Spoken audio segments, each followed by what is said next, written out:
సందర్భంగా ఏంటి సార్ ఏంటి రప్పారప్పాలేంటి జగన్మోహన్ రెడ్డి గారిని చూపుడు గారు? అదే ఇప్పుడు ఈ కూటమి వాళ్ళకి ఒక జబ్బు పట్టుకుందండి. ఈ జబ్బు ఏంటంటే జగన్మోహన్ రెడ్డి గారిని చూసి ఒక్కొక్కళ్ళు కార్చుకుంటూ ఉన్నారు.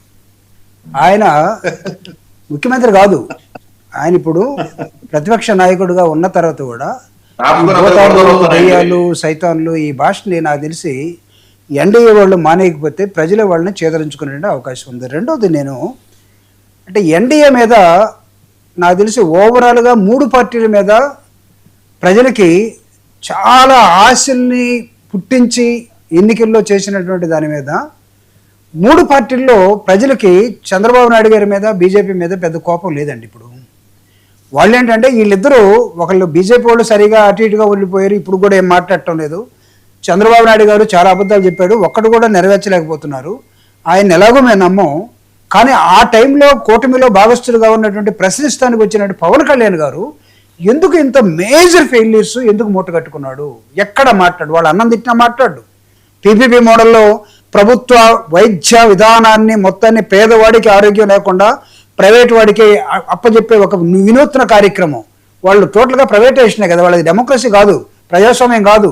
ప్రైవేటేషన్ అటు వెళ్ళిపోయినా ఆయన మాట్లాడటం లేదు. కాబట్టి ప్రజలు ఏం చేస్తున్నారంటే పవన్ కళ్యాణ్ గారి మీద పెట్టుకున్న ఆశల్లో పాపం కూటమిలో ఈయన ఎక్కడెక్కడన్నా మాట్లాడతాడేమో ప్రశ్నిస్తాడు అనుకుంటే ఆయన ఎక్కడ కాంప్రమైజ్ అయిపోయిన విధానం మేజర్ ఫెయిల్యూర్స్. సో రీసెంట్గా ఏం చేశాడంటే ఆయన లేస్తే జగన్మోహన్ రెడ్డి గారి మీద విరుచుకుపట్టడం, వైఎస్ఆర్ కాంగ్రెస్ పార్టీ మీద. Adityanath Das situation Uttar Pradesh is totally different. A example ఎందుకు ఇస్తారో కూడా తెలియట్లేదు. ఇప్పుడు ఇలా అనుకోవటానికి పాపం పవన్ కళ్యాణ్ గారికి క్రాప్ కూడా మిలిటరీ క్రాప్ చేయించుకున్నాడు. సో ఇప్పుడు ఆ ఊగిపోయే నేపథ్యం మాటల్లో కనపడుతుంది. కానీ మేము ఇందాక మీరు ఒక మాట అన్నారు, పురుషోత్తం రెడ్డి గారు అనుకుంటా, సతీష్ రెడ్డి ప్రెస్ మీట్ పెట్టి మేము పవన్ కళ్యాణ్ ఏమనలేదు కదా, మా మీద ఎందుకు విరుచుకుపడుతున్నాడు. మేము అసలు పవన్ కళ్యాణ్ జోలికి మేము పోదలుచుకోలేదండి. ఎందుకంటే టోటల్గా ఫెయిల్యూర్ కదా. ఇప్పుడు ఆయన ఎక్కడ ఈరోజు నిన్న 25వ తేదీ నాడు అక్కడ ఇప్పడం అనుకుంటాను వాజ్పేయి గారు విగ్రహం పెట్టారు. పవన్ కళ్యాణ్ గారు ఉన్నారా? లేరు. వైజాగ్లో సిఐ సదస్సు జరిగింది, ఇండస్ట్రియల్ సమ్మిట్, దానిలో ఉన్నారా? లేరు. పీపీపీ గురించి మాట్లాడుతున్నాడా? లేదు. దళితుల మీద లేకపోతే మహిళల మీద జరుగుతున్న దాడుల మీద ఎక్కడైనా మాట్లాడుతున్నారా? లేదు. ఈ రాష్ట్రం మొత్తం అప్పుల్లోకి వెళ్ళిపోయింది, దాని గురించి ఏమైనా మాట్లాడుతున్నాడా? లేదు. ఎందుకు మాట్లాడటం లేదు అని ప్రజలు చర్చించుకుంటున్న నేపథ్యంలో సరే అతని బాధగా అతను పడుతున్నాడు, మేము కూడా ఎక్కువ మాట్లాడదలుచుకోలేదు. పవన్ కళ్యాణ్ గురించి మేము ఎక్కువ మాట్లాడదలుచుకోలేదు. ఎందుకంటే రాబోయే రాజకీయాలు విభిన్నంగా ఉండబోతూ ఉన్నాయి. మీరు 1, 2, 3 గ్రూపులు కాపుల్లోనే రాబోతూ ఉన్నాయి. సో వీటన్నిటిని మేము స్టడీ చేస్తున్నాం. స్టడీ చేసే క్రమంలో ఆయనకున్నటువంటి ప్రాబ్లం ఏంటంటే ఎగ్జిస్టెన్స్ ప్రాబ్లం. ఇప్పుడు తను తిట్టకపోతే చంద్రబాబు నాయుడు గారి దగ్గర మార్కులు పడవేమో అన్న దశలోకి వెళ్ళిపోయాడు. మన మంత్రులకు ఒక ర్యాంకింగ్ ఇస్తే ఏమాత్రం ఫైల్ చూడకుండా వెంటనే సంతకం పెట్టినాడు. 2 రోజుల్లో ఫైల్ క్లియర్ చేస్తే ఫస్ట్ ర్యాంక్. ఆ డిపార్ట్మెంట్లో ఏముంది, ఒక ఫైల్ ఎలా రన్ చేయాలి, బ్యూరోక్రాట్స్ కూర్చోవాలా, ఫైల్ మూవ్మెంట్ ఏంటి, ఫైల్ తర్వాత ఎగ్జిక్యూషన్ ప్రాబ్లం ఏంటి, తర్వాత ఏమైనా సరే ఎండ్ రిజల్ట్ వచ్చిందా, ఇవన్నీ లేవు. ఫైల్ మీద ఎవరు సంతకం పెడితే ఎలక్ట్రానిక్ సైన్ పెట్టేస్తే వాడు ఫస్ట్ ర్యాంక్. ఈ దశలోకి వెళ్ళిపోయిన తర్వాత పాపం ఆయన ఎక్కడో వెనకబడిపోయాడు పవన్ కళ్యాణ్ గారు, ఆ ర్యాంకుల్లో ఎక్కడ కనపడుతున్నా. సో ఇప్పుడు ఆయన దాన్ని సరి చేసుకోవడం కోసం ఆయన మా మీద విరుచుకు పడుతున్నాడు. సరే పన్నెండు ఎంతకాలం పడతాడు? మేము కూడా చాలా అంశాల్లో కొన్ని అంశాల్లో ఓపిక పట్టడం మంచిది అనుకుని ఉన్నాం. మేము ఒక స్ట్రాటజీ వాడుతున్నాం.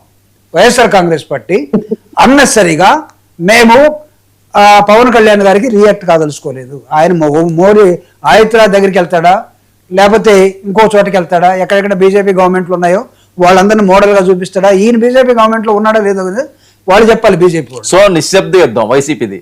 మేము అన్నెసరిగా పోదలుచుకోలేదు, అన్నెసరిగా మేము వెళ్ళదలుచుకోలేదు. ఎందుకంటే మీకు నేను ముందుగా చెప్పినట్టుగా అగ్రెసివ్ గా ఒక నిమిషం మీ ఇద్దరికి సమాధానం చెప్పేస్తాము. ఒక నిమిషం. అగ్రెసివ్ గా రాజకీయాల్లోకి వచ్చినటువంటి ఒక కమ్యూనిటీ నిజంగా ఆ రిజల్ట్స్ ని సాధించిందా లేదనుకుంటే లేదనే సమాధానం వస్తుంది. ఇందాక పెద్దలు పురుషోత్తం రెడ్డి గారు చెప్పినట్టుగా చిరంజీవి గారి మీద ఎన్నో ఆశలు పెట్టుకున్నారు. పాపం చిరంజీవి గారు ఏంటంటే ఈ యదో రాజకీయాల కన్నా సినిమాలు తీసుకోవడం బెస్ట్ బాబు అనుకుని పక్కకు వచ్చాడు. కానీ అదే దానిలోకి వాళ్ళ తమ్ముడు వచ్చాడు. తమ్ముడు వచ్చినంత మాత్రాన చిరంజీవి గారు కామ్గా ఉంటున్నాడు మేము అనుకోవట్లేదు. ఎందుకంటే వాళ్ళు ఒక ఫ్యామిలీ పాలిటిక్స్ లోకి వచ్చేసారు. బ్రదర్స్ ముగ్గురు కానీ లేకపోతే ఇంకా ఉన్నటువంటి మిగతా వాళ్ళందరూ కూడా కొత్త హీరోలు ఉన్నారా లేదని నేను చెప్పలేను, కానీ ఇప్పుడు ఒక దాంట్లోకి వచ్చేసారు. సో వాళ్ళందరూ కూడా రన్ చేస్తున్నటువంటి ఒక లిమిటెడ్ కంపెనీది. ఇప్పుడు పవన్ కళ్యాణ్ గారి జనసేన పార్టీ ఒక లిమిటెడ్ కంపెనీగా మైనస్ చిరంజీవి గారు ఉన్నారని నేనైతే అనుకోవట్లేదు. ఎందుకంటే అప్పుడప్పుడు ఆయన కావాల్సిన పెద్ద మనిషిగా ఆయన సలహాలు ఇస్తాడు. నాగబాబు గారు ఎక్కడెక్కడ ఏం చేయాలో ఆయన చేస్తాడు. ఎక్కడెక్కడ చంద్రబాబు నాయుడు గారు అనుకూలంగా మాట్లాడకపోతే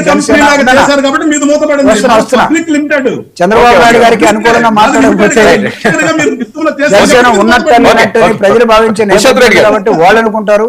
వీటన్నిటి మధ్య ఒక గందరగోళంలో జనసేన పడిపోయిన తర్వాత, ఒక గందరగోళానికి గురవుతున్న తర్వాత ప్రశ్నించడానికి వచ్చిన వ్యక్తి ప్రశ్నలు మానేసి సమాధానాలు ఇస్తున్నారంటే సమాధానాలు కూడా లేదు.